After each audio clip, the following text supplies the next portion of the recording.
যেটা আল্লাহ রাসূল সাল্লাল্লাহু আলাইহি ওয়াসাল্লাম বলেন, যদি কোনো একজন বান্দা সুবহানাল্লাহ বলে, আল্লাহ পাক রব্বুল আলামিন তার জন্য জান্নাতের ভিতরে একটা কি করে দেন, গাছ রোপণ করে দেন।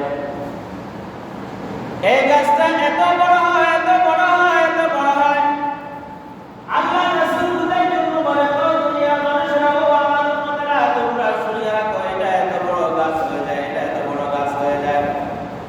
আরবের মধ্যে সবচাইতে দ্রুতগামী ঘোড়া, এই ঘোড়া ঘন্টায় 70 কিলোমিটার কি করতে পারে, দৌড়াইতে পারে।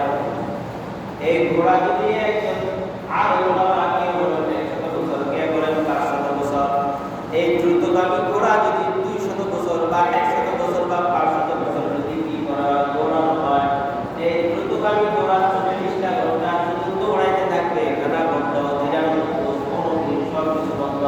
এই 100 বছর অথবা 500 বছর দৌড়ানোর পর যতটুকু জায়গা সে অতিক্রম করবে, এই গাছের ছায়া এর পরেও কি করতে পারবে না, অতিক্রম করতে পারবে না। তাহলে চিন্তা করে দেখেন ওই গাছটা কত বড় হবে। কিন্তু বলতে কতক্ষণ লাগে না, 2 সেকেন্ডও লাগে না। সুবহানাল্লাহ, সুবহানাল্লাহ, শুধু সুবহানাল্লাহ দিয়ে সামান্য বেশিক্ষণ লাগে। এই জন্য